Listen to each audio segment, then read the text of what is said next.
wondered if you're with the selfish lover, or maybe you're the selfish one? Well, then you've come to the right place. On Get Intimate Show today, we'll talk about everything orgasm, what to do, what not to do, and what you're doing wrong. So, Zizi, Hi. have you ordered an orgasm today? No. Why no? I had one on New Year's Day. Okay, so spill. It was good. It was just okay. Well, it was not just good. It was nice. It's good. It was good. Okay, so for all those who don't know what an orgasm is, it's basically just muscular contractions that helps you release sexual tension. It's as simple as that. But don't worry, if you've never had an orgasm before, it's like saying enjoy the journey, but don't think of it as it must be. So we're just gonna go and talk about what it entails and what it doesn't, right? So tell me about the first time. The first time was with someone I thought was my first love, and it was nice. It was more of a romantic kind of thing than just sex, but it felt good. The whole virgin thing, you see blood. I didn't see that. Yeah, I didn't see that. Not everybody actually sees that. Yeah, That's so, what you don't understand. so it was nice. It was nice. It felt good. Yeah, it felt good. But orgasm, nah. It just felt like something you do and you just get up. Then I had to learn from, the next person I had sex with. But I think for me, what worked was that I enjoyed the whole process of the journey. Yes, the journey, discovering parts of my body that turned me on. And it's not very easy for men to navigate around plus size women. Men tend to have those kind of problems. They just feel that, if you touch here, it's like a button. If you touch, no, I'm serious. If you touch here, if you touch here, if you touch there, then she will just, but nah, it's just, there's more. Because as a plus size woman, you have more meat, more flesh. Do you think they're more sensitive? Do I think they're more sensitive? I would speak for myself because everybody has different sensitivity level. Okay. For me, for some people it could be their ears, some people it could be their nipples, for some people it could be their clits. Or their feet. Or their feet. For those that have feet fetish, yeah. You dig. So basically it's, for me, I achieved it through, he taught me how to touch myself, masturbation, then he taught me how to do stuff that just did not involve around sex. So yeah, that's how I achieved my first orgasm. Okay, so how has it grown? Like, how has it grown based on the first time you had it, and now with all the knowledge that you've had going forward, how has it been? Like, is there a difference? Oh hell yeah. Because then I was young. Now I'm older. I could get an orgasm myself. Okay. Yes. So talking about this now, how did you know about orgasm? Like, did you read up on it? Was it from friends? Did you have the talk with your mother? Like, no. My mother. Yes, I know. An African mother. I know our generation really missed that. We didn't have that, but funny enough, I had sex conversations with my mother. Okay. Not about orgasm. Okay. Now that's a different topic because you're taught about sex, about knowing your body, knowing things to avoid. So it's basically sex education based on shame, on fear, so as not to get pregnant. But not sex education for pleasure. So for that, for me, I had to read, research, talk to people, and then learn. Was that how it was for you as well? For me, I think I had to learn. Because I often wondered when people said, they enjoyed sex. That was the first time I had sex. I didn't understand what the big deal was. Okay, so I had it, so then what? Is this it? That was like, is it? Is that all? And someone made me realize, you know what? You have a fantastic body. Let me please you. Now, yes. People often say that. I don't want to use the word Nigerian men could be selfish. No, it's the truth. Come on, let's be honest. Some when Nigerian you hear men. that kind of, can I come down? Yes. Can I come down? So am I supposed to say yes, no, like, how about me? I had that whole about me thing going on for a while. Then I discovered that it's when you meet someone that understands you, that feels the need to say, okay, listen, I am here. Are you there yet? And you're like, nah, I'm not there. So I've learned by meeting the right person and people that are willing to explore with you, then you realize that, okay, this person knows what works for me. This person is willing to learn what works for me. So that's how I achieved my first orgasm. Okay. So, Well, coming back to that conversation of them saying, can I come now? When you, more for lack of better word, see them, when you tackle them and you're like, okay, let's have this conversation, what they will tell you as their defense is Nigerian women don't like sex. So if you don't like sex, how are you now expected to orgasm or not let me enjoy it, right? So what's your take on it? I can already see actually, I think that's a lie. Okay. Because sex is beautiful. Sex is, unless it's done badly, that's when it becomes dark. But to say that, unless someone is extremely religious, but I believe that some Nigerian women love sex. And when you say love sex, not because, someone is a nymph or something, it's because they enjoy sex. I mean, or they would want to say that sex would keep a man.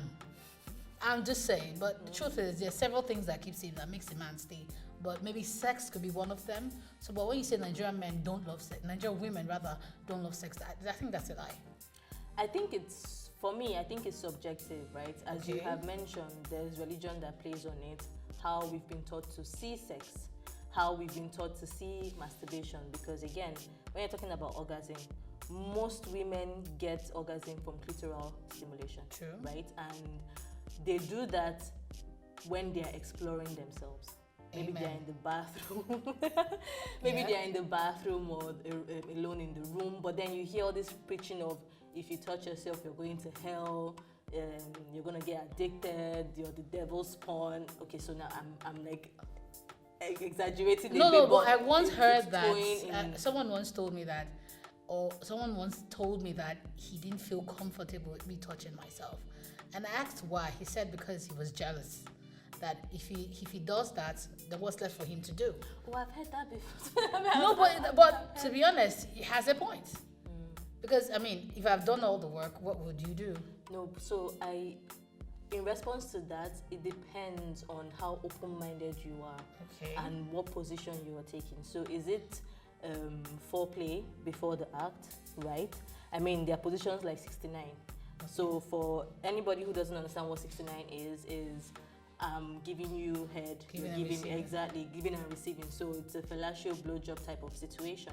If I'm on top of you, you can be kissing me and be touching me at the same time. But what if there are some cases where some people are selfish, like you mentioned earlier, some people give and don't want to receive, or they receive and they don't want to give? But I'm trying to say in response to the person saying, what am I now there for? So sometimes when you're having sex, when you're actually in the act, a lady might dry up. So it could be AC, fan, it could just be that they're anxious or their mind is not just there. So it could be that their mind, because of work, the kids, they don't want the kids to open the door, they don't want someone to just walk in, maybe they're in the office, or they're being risky or something. Exactly. Or they're thinking about money problems, or they're thinking of, let me orgasm. Do you understand? So they're anxious and they're not relaxed. Funny that you mentioned that. Sorry. So they're not relaxed, right? So at that point, for you to relax them when they dry up, you could actually stimulate the clitoris, right? You're the one doing it, or she can do it while you're inside her. Do you understand? Definitely. So both of you are doing the work. You're in her and she's stimulating herself. One doesn't negate the other. So that's what I'm saying. There are different things. It's just being open-minded to know that because I'm doing this doesn't mean that you're useless. For me, like I always say that because I always speak for myself. Being a plus-size woman, it's quite different, and not all sex position works for us to achieve this particular orgasm. But have I achieved orgasm through sex? Yeah, maybe. You don't sound sure. I want to think so. Yes, I think so. Yes. I think so, but Can you remember what the person did differently? Well, of course, it was hitting the G-spot. Of course, it has to be doggy now. I mean, that's the only way that, every normal... That's for you. Well, typically, because of the fupa, area of the plus size woman, it's very easy to do doggy and And and access access body some parts. you get it now. So basically, yeah, that's my answer for that question. Okay. I've also heard that sometimes medications that people take reduce their libido. So in the first place, they don't even have a sexual desire. So if you don't have a sexual desire, you just, in your mind, especially if you're married, right, or in a relationship, it becomes perfunctory. So you're not interested in an orgasm. You just want to serve your partner, right? And because you're doing that indirectly, there's this envy, jealousy, hate, because you feel like the guy is getting off enjoying it. And when he's done, you go. And that's also part of the sexual tension that keeps building and building, but you're not. So they're like birth controls now. They actually do that, but they don't understand that that's what's happening to them, right? And then when they now hear women say, "Oh, I orgasm," they think it's a myth. There are legit people who think that that orgasms are myth. So, but before you had yours, were you one of those few who thought that it was? I would often pray that I don't get to that stage where I have to think that, or my libido will be low. That's like not living at all, and that's why some women are bitter. I'm sorry, I just had to put that there. Like I feel that, I mean, what kind of life would you be living without, having to release all that energy, all that, Especially with Nigeria being a mad place, you just need to understand? relax, calm so down. About what you said about bed pills, I tried several bed pills and several family planning that would work for me. I eventually found one because of my weight, so we couldn't do the one for the arms. Then I had to go with something called IUD, and it worked for me. And the process was very painful, but it works, and it's still working actually. What's the process? Very, very painful. It's like having a D&C and a CS all together. Okay, so CS is cesarean section. Yes, then and DNC is like an abortion. That's what it's like. So which is illegal in this country. So it's what we've read. It's what we've read. So I'm saying that it's basically like both process so joined together. Very, very, very painful. It's very painful. Then it changes your hormones. And then eventually it gets to balance up. Then does it affect the libido? Did it affect my libido? I think the first 3 months I was just generally not interested. I don't think it's because of that. It could be that I was emotionally stressed. But I think it also affects emotions, like your estrogen, your testosterone, all those things. And those things also affect how you feel day to day, affects your metabolism, affects your productivity. Maybe that could also be said.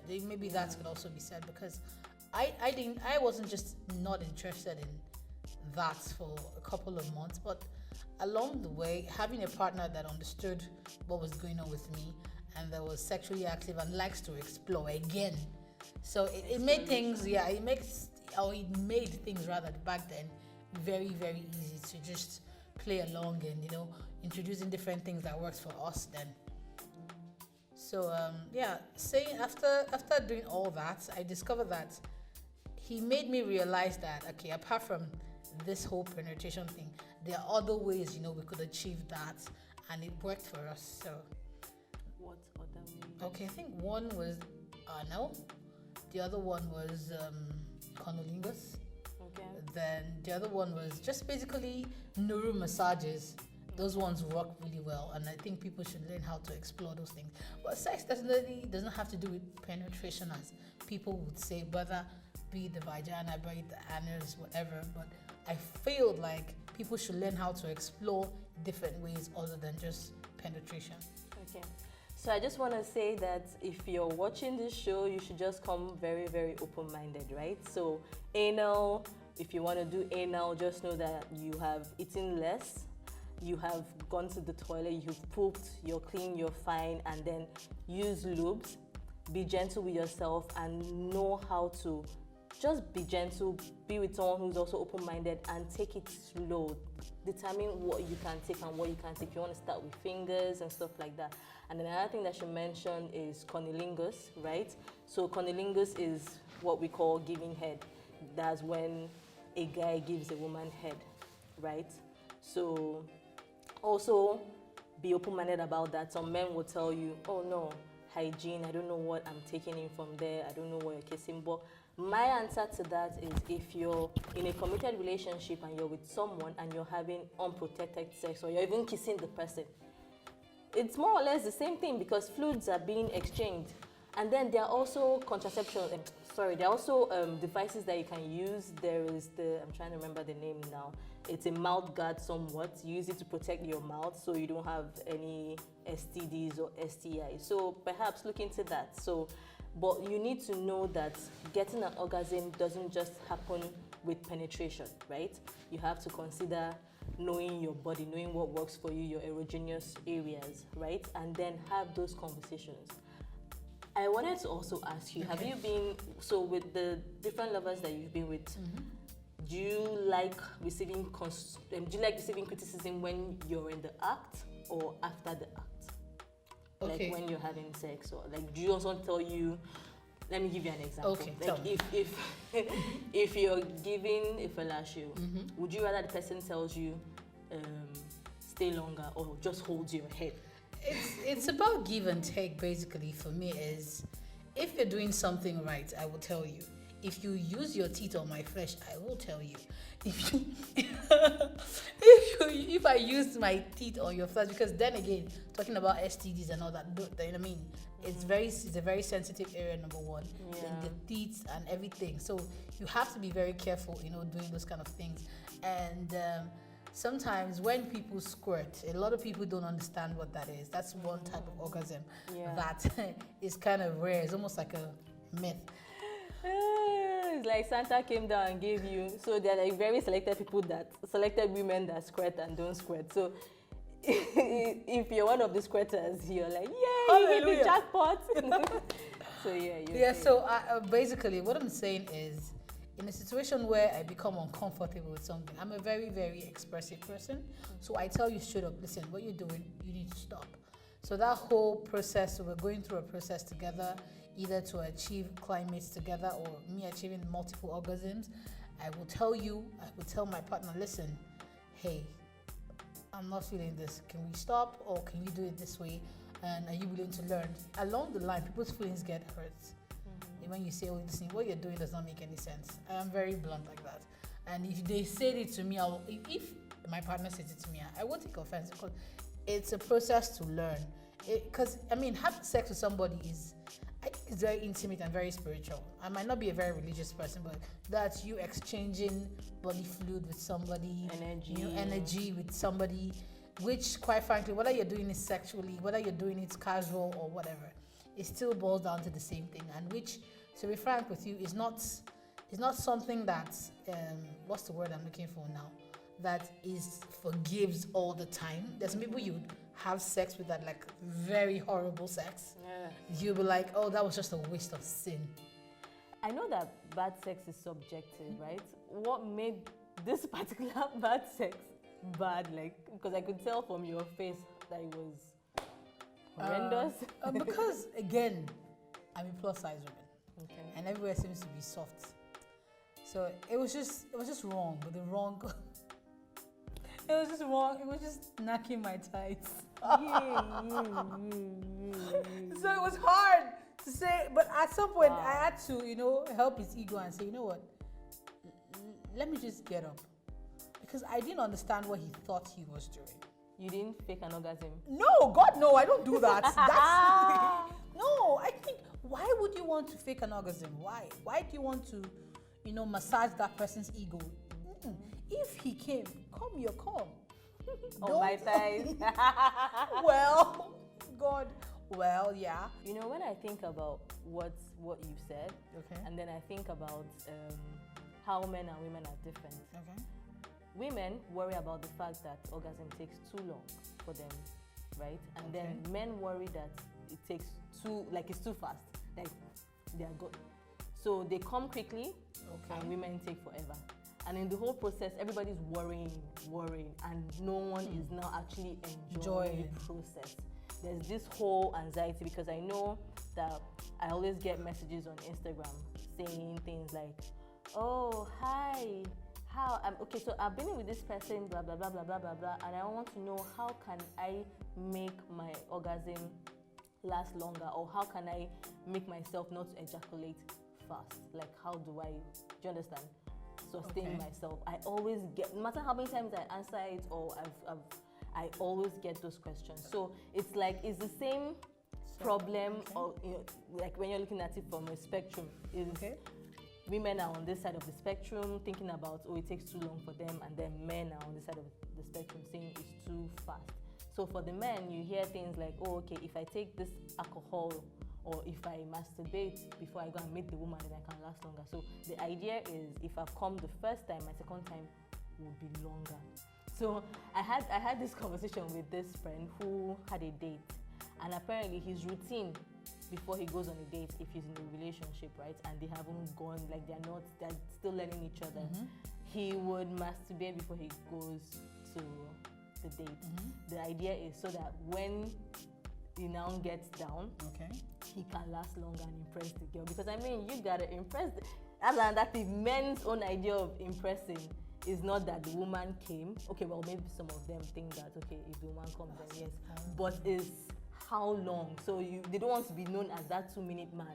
So there's that stigma for them, right? And I feel like maybe we should also talk about that. Have you been with someone who was like a 2-minute man, and how was it for you? One, there's this myth again that goes that when you're with a plus size woman, you tend to come faster. I've never heard that. Oh yes, it's actually a thing because of what's the word? The softness, the cushioning of the body. Yes. So I've had situation, or I've seen, or I've experienced situation where he goes, maybe I came too quickly. I'm like, yeah, that's fine. We'll have time to continue. Just, I could tolerate that, but before that, there has to be foreplay. Yeah. Foreplay has to be in the business. Foreplay is the woman. Yes. Like, yo, OG, that's mine. I cannot. I have work to do. You cannot be on 1 hour on top of my body. What is it? Is it? I'm not a porn star. Even porn stars. Shout out to porn stars. I mean, come on. you. I mean, you have to make it more. It's like it's too much work. I mean, you are going on and on and on. What are you doing? So what's the essence of staying long when you cannot? It's not how long. It's how well. It's how well you're. It's how well, because you can't keep going on my body for minutes, and you're not making it pleasurable. It doesn't make any sense. And for most men rather, I have heard people say that, listen, once they are broke, they can't have sex. Once they are what? Broke, they can't have sex. They can't function. I have heard different. The stress, the anxiety. They can't focus. Or some would think that once a project is not going well, they can't even have an erection. Yeah. So it can be said that even maybe eventually gets into the mood of wanting to, have sex, but he's still thinking of other things. So it was like achieving orgasm is like, a dominoes effect. You put this together, then when you click it, everything falls in line. But this thing that you just mentioned now about anxiety and stress, women also feel the same way as well. Of course. And it's not even just work. So it's work, it's kids, it's house chores, it's errands. It could even be maybe you guys are having sex and then a sweat drops on her, and then maybe suddenly she just becomes irritated. Do you understand? And then she's like, oh no. So you realize she has dried up. But sex is dirty. Sex is dirty. But not everybody sees it that way. Again, education. What are you saying? Do you have OCD? Are you a germphobe? So I mean, this is your partner, and then what time of the month is it? There are times of the month, at the beginning of your cycle, where you're probably very sensitive, and there are other times when you're not. Do you understand? So with women, you need the right cushioning. Like, everything has to be some sort of right way. It doesn't happen for everybody. Bodies are different, but there's also that. So when men say the whole anxiety and stress and all those things, they feel it, women also feel it. Make a time for yourself. And then say, this is us time. There's me time, and then there's us time, because we are together in this, right? I want you to be happy, you want me to be happy, and the whole relationship is happy. So there's that to also think about. But so that we can move this. I have 2 questions for you, and then we'll be done. All right. So my first question is, what advice would you give to your younger self if you could teleport back in time? About sex, obviously, sex and intimacy. That's a good one. I have never asked myself that question before. I think I would have read more. A lot of what we learn was a lie. I would have learned more. Right now, I'm unlearning some certain stuff. Like what? And relearning some stuff. Like what? Sex is constant learning. It's constant learning. There's some things I don't know. There's some things I read through and I'm like, interesting. I didn't know. I might have done it, but I didn't know that what that's what it was called. So now terminology. Yes. Okay. So I would have, my advice to my younger self would have been, I would have just enjoyed sex. Yes. With the right partners, with loyal partners. That's what I would have given the advice to my younger self. Thank you so much, Zizi, for Thank coming. you So for everybody, this is Ngozi, and she has been awesome. As you can see, she's very lovely to talk with. She's very experienced in a mother of three. I have to just come and Ebele and hear what she has to say about sex. But before we go, I just wanted to let the viewers know that orgasm is not the end goal of sex, right? So once you have that at the back of your mind, it takes away the anxiety and stress that comes from enjoying it. Just enjoying being one with the person that you love. Enjoy being one with the person that you enjoy, the person's body. Because I mean, there are people that are out there who have casual sex. You don't actually have to be in love with the person.